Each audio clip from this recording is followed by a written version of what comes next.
Olá, mais um dia de estudos e nós vamos continuar o capítulo 7 a partir do versículo 31 de João, tá ok? Nós vamos estar lendo e comentando sobre cada versículo que nós vamos lendo.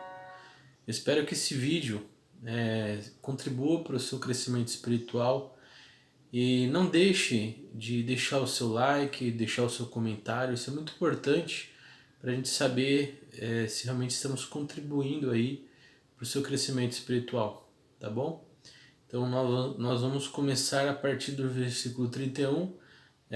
Vamos lembrar um pouquinho do anterior, de que Jesus estava na festa dos tabernáculos e lá tinha tanto o povo quanto os fariseus que queriam saber onde estava Jesus. E encurtando um pouco a história, Jesus fala mais uma vez que ele é Deus, que ele veio do Pai, e eles tentam prendê-lo, né? Então vamos começar a partir daí. Deixa eu só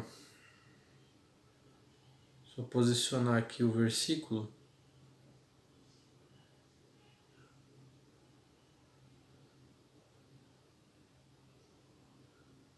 Vamos ler do versículo 31. E muitos da multidão creram nele e diziam: quando o Cristo vier, fará ainda mais sinais do que o que esse tem feito?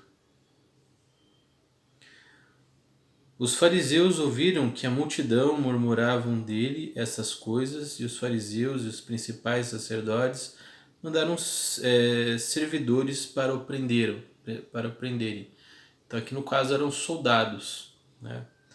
Então, quando a gente viu aqui nos versículos anteriores, o povo falou, né? Será que vocês atestam que ele é o Messias? Ele ainda continua curando no sábado, continua fazendo tudo aquilo que muitas vezes vocês não concordam, ele continua solto, né? E então, será que ele é o Messias? Então aqui eles realmente quiseram realmente se posicionarem contrários a Jesus e ao que ele falava. Então eles mandaram soldados para o prender. Disse-lhes, pois, Jesus: ainda há pouco de tempo estou convosco, e depois vou para aquele que me enviou. Então Jesus já estava falando, depois que ele ressuscitasse, ele ia ser assunto aos céus. Vós me buscareis e não me achareis, e onde eu estou, vós não podeis ir. Então Jesus já estava falando que ele seria glorificado junto a Deus Pai. Disseram, pois, os judeus, um para os outros: para onde irá este, que não o acharemos? Irá porventura para dispersos entre os gregos e ensinará aos gregos? Então eles não entenderam que Jesus estava falando no plano espiritual aí. Eles estavam achando que Jesus ia evangelizar os gentios, né? As pessoas que não eram judias. Que palavra é esta que disse: buscar-me-eis e não me achareis, e aonde eu estou, vós não podeis ir?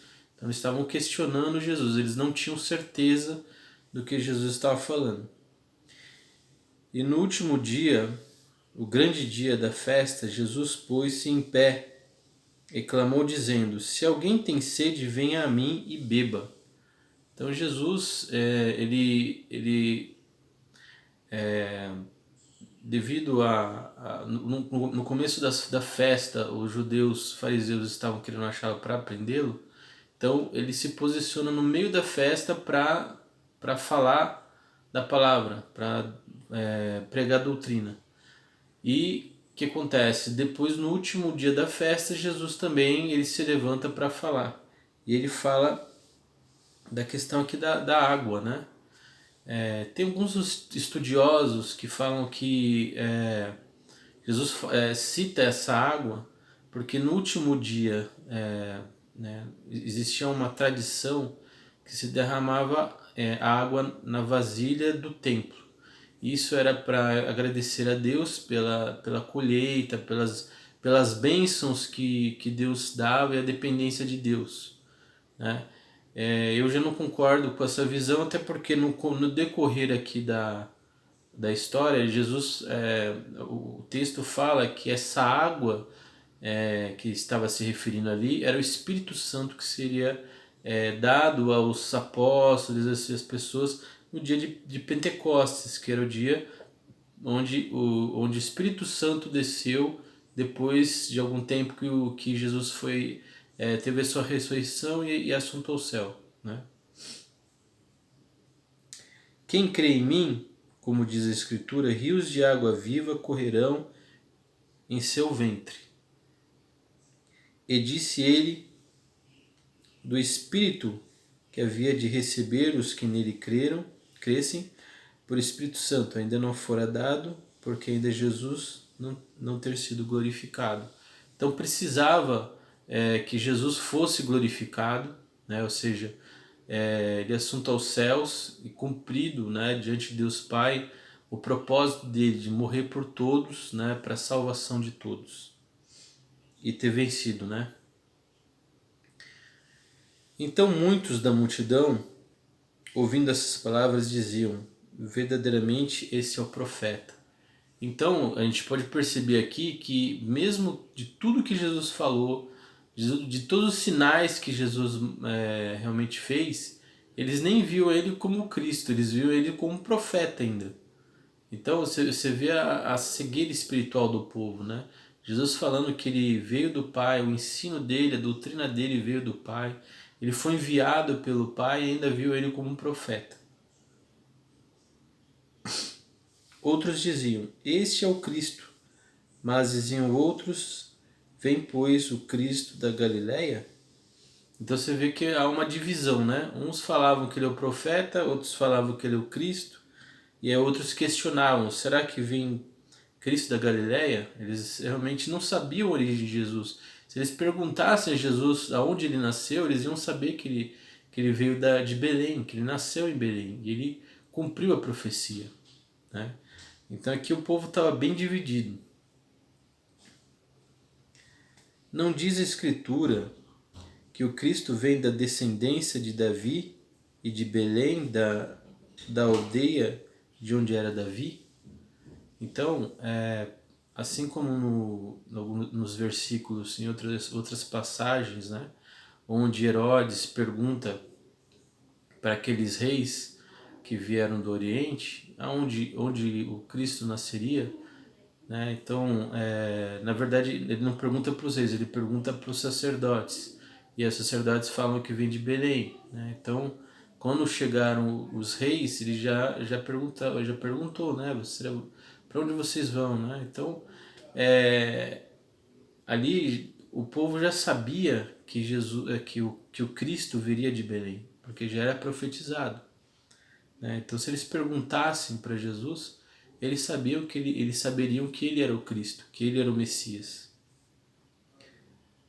Assim, entre o povo havia divisão por causa dele, né? Então, uns já entendiam que ele era o Cristo, outros não entendiam porque muitas vezes nem viram os milagres de Jesus, e outros questionavam, até por causa dos fariseus, que falavam que não havia profeta vindo da Galiléia, não se levantava profeta, não se levantava ninguém importante no mundo espiritual da Galiléia, né? Então os fariseus já julgavam Jesus sem realmente questionar Jesus, né?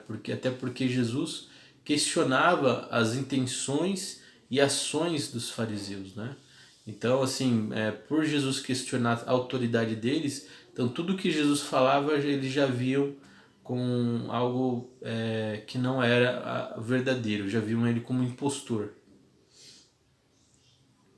E algum deles queriam prendê-lo, mas ninguém lançou mão dele. Então Deus Pai preservou Jesus, né? Jesus ele tinha um poder miraculoso, ele podia também ele podia pedir ordens aos anjos para protegê-lo, mas não era o tempo dele, né? Então ninguém conseguiu ainda prendê-lo.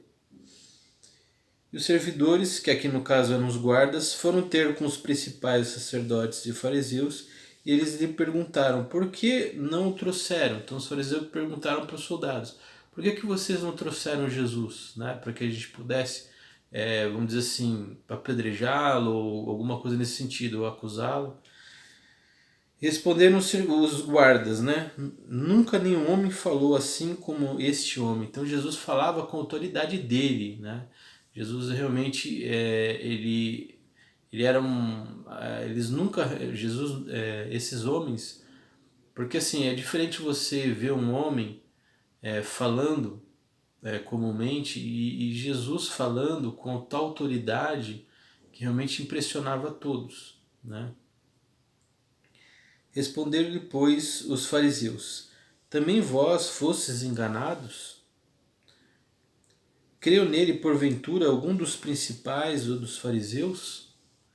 Então, lógico, se Jesus era contrário àquilo que eles praticavam, muitas vezes, quando Jesus ele curava no sábado, e Jesus os questionava: vocês fazem circuncisão no sábado, mas eu não posso curar no sábado, fazendo o primeiro mandamento, que é amar a Deus e o próximo como a ti mesmo, né? Ou seja, fazer o bem.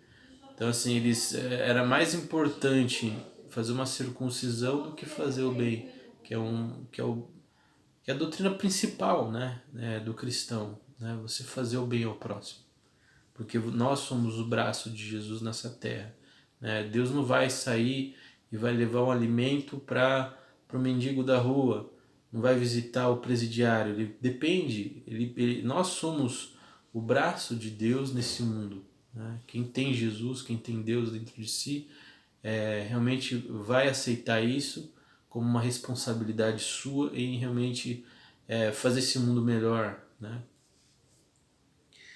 Mas essa multidão que não sabe a lei é maldita. Então eles realmente viam o povo como pessoas que não sabiam da lei. E por não saber da lei vamos dizer assim, validarem Jesus, aos olhos dos fariseus, eles viam que o povo era maldito por isso. Nicodemos, que era um deles, Nicodemos, vocês lembram que é aquele que encontrou Jesus, né, na tarde da noite para que ninguém o visse. E Jesus os questionou. Nicodemos achava que Jesus era um profeta, ou que era um mestre como ele. Ele não via Jesus como Deus Todo-Poderoso. Ele via como um profeta, um homem bom, que vindo de Deus, porém não o via como Deus Todo-Poderoso, né? E a pessoa, por exemplo, que isso, eu falei isso em outros vídeos, que a pessoa que vê só Jesus como profeta, só Jesus como homem bom, ele está na mesma posição de Nicodemos. Agora, aquela pessoa que realmente se compara com Deus Todo-Poderoso e vê que é pecador, que realmente vê essa diferença entre Jesus e a pessoa de si mesmo, realmente ele comparar isso, ele vai ver que Jesus é Deus. Ele vai ver que realmente Jesus veio para nos salvar dos nossos pecados. Porventura, condena a nossa lei o homem sem primeiro ouvir e ter conhecimento do que faz? Então, Nicodemos, de certa forma, estava querendo preservar Jesus. Queriam ver até, no caso, ver realmente da onde Jesus tinha nascido. Da onde era a origem de Jesus. A gente não pode afirmar isso, né? Mas vamos dizer que começassem a questionar da onde você veio, quem é seu pai, quem é sua mãe, qual é a sua linhagem, com quem você aprendeu. Então, se realmente começassem a vasculhar a vida de Jesus e ver nas miúças, iam ver que realmente Jesus veio de um local que era da profecia, né? O Messias, ele viria de Belém. Se eles fossem questionar, eles iam ver isso, né? A gente não pode afirmar que Nicodemos queria ver essa questão do nascimento dele, mas ele queria ouvir Jesus para que ele possa até se defender. Mas como Jesus os questionava, vamos dizer assim, ele batia de frente com relação as práticas deles, então eles fecharam questão. Não, nós somos os homens da lei, nós conhecemos a lei e ele está nos afrontando. Então, eles não reconheceram o erro deles, né? Então, para que eles pudessem manter essa posição de medo frente às pessoas, ao povo, eles precisavam prender Jesus, eles precisavam fazer Jesus como exemplo. Responderam eles e disseram: Ei, és tu também da Galileia? És tu também da Galileia? Ou seja, ironicamente falaram: se você é da Galileia também, por isso que você está defendendo ele. Examine e verás que da Galileia nenhum profeta surgiu, e cada um foi para a sua casa. Então a gente pode perceber que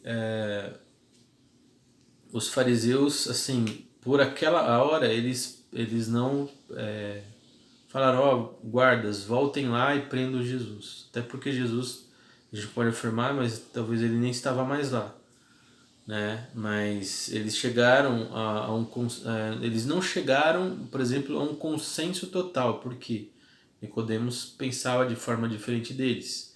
Então, se houvesse uma união ali, talvez já prenderiam Jesus ou iam procurar Jesus. Então, assim, a gente pode ver que Jesus realmente não era a hora dele ser preso, né? E diversas vezes tentaram prender ele, mas não conseguiram, né? Então esse foi o texto de hoje, né? E o que eu quero falar com relação a esse versículo que mais me chamou a atenção é que Jesus falava com autoridade, né? E quem tem o coração aberto realmente vai ver que ele não é só um homem bom, não é só um homem que veio fazer diferença na terra.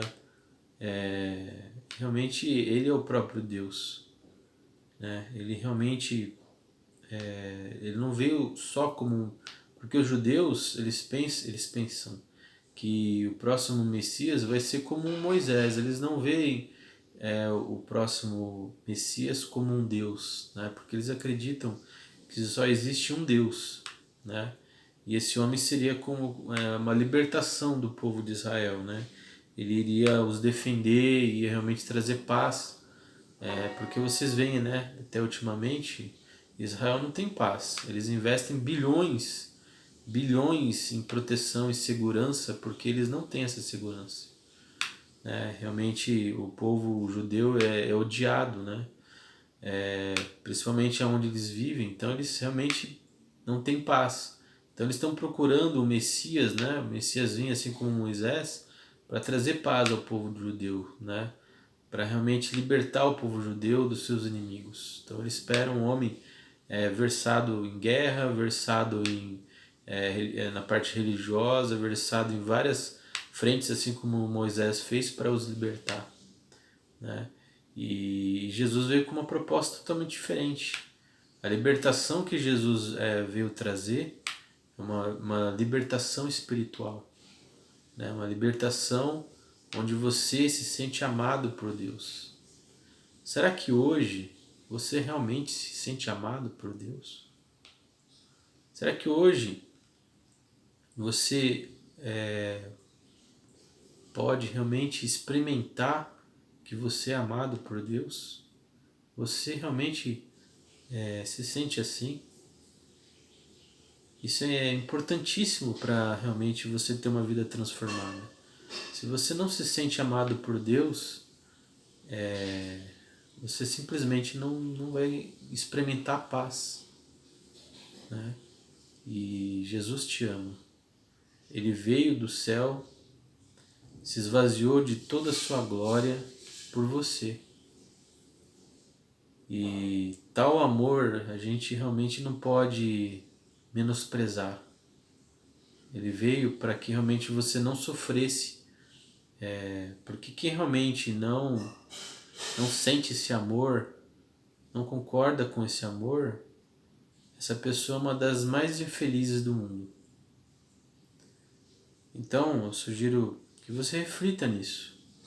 Reflita no que Jesus sofreu nessa terra, no que ele teve que passar para realmente cumprir a promessa dele, assim como em Gênesis falava que depois que o homem ele rompeu com a comunhão com Deus, Jesus ele veio trazer novamente essa comunhão. E para isso ele teve que realmente morrer, porque ele morreu a nossa morte. Nenhum homem bom conseguiria realmente substituir o que Jesus fez. Precisava ser um homem perfeito, desde o momento que ele nascesse até o momento que ele morresse. E o único que realmente pode ser perfeito em todas as suas ações foi Jesus Cristo, porque ele é o próprio Deus. E ele que realmente quer mudar a sua vida. E você só vai conseguir essa transformação, essa mudança, quando realmente você concordar com esse amor. Concordar que existe um Deus que te ama. Enquanto você não concordar com isso, enquanto você divergir disso, você não vai ter paz. Você não vai conseguir alcançar essa paz que Jesus tanto prega. E muitas vezes eu até, antes da minha conversão, eu ficava olhando, mas como essas pessoas têm tanta paz, tanta alegria e tanta tranquilidade? É porque realmente elas concordam e que Jesus é o amor, é a paz, é a tranquilidade. Então elas confiam nisso. Então se você vive em depressão, em ansiedade, em ódio, eu sugiro que você concorde. Concorde que Deus te ama. Você fazendo isso, sua vida vai mudar em todas as áreas. Para que um homem ele consiga realmente executar algo nessa terra, ele precisa se sentir amado. E a gente busca esse amor em todas as coisas. Enquanto a gente não concorda com isso, vão ser alegrias passageiras. Mas se realmente você concordar que Jesus te ama, que Ele morreu na cruz por você, Ele deixou o céu por você, para que você não morresse e fosse para o inferno, mas realmente você concordasse com isso, você realmente vai ser arrebatado, você vai estar ao lado dele. Enquanto você divergir disso, dessa verdade, infelizmente sua vida vai ser muito triste. Você não vai ter paz, você não vai confiar em nada. Então, se você está com depressão, se você está com ansiedade, se você está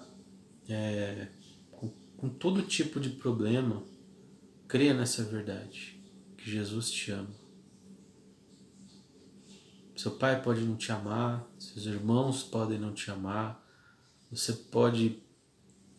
sociedade pode não te amar, mas se realmente você crê que Deus te ama, isso vai te completar e você vai vencer todas as dificuldades, tá bom? Então essa é a mensagem que eu quero deixar para vocês. Espero ter contribuído com o seu crescimento espiritual e que isso transforme a sua vida, tá bom, pessoal? Então, não se esqueça de deixar seu like, seu joinha. Isso realmente nos deixa muito animados e querendo fazer cada vez mais vídeos, porque é importante saber se realmente isso tem feito com que você tenha um crescimento espiritual, se isso realmente mudou a sua vida, tá? Porque às vezes para mudar a vida não precisa de muita coisa, simplesmente precisa concordar, precisa aceitar, né? E muitas vezes a gente vê uma sociedade tão divergente, tão, vamos dizer assim, polarizada, que ninguém concorda com mais nada. Ah, será? Talvez, não sei. Então, pensa nisso, tá bom? Obrigado por você ter assistido até agora e nos vemos no próximo vídeo, se Deus assim permitir. Muito obrigado.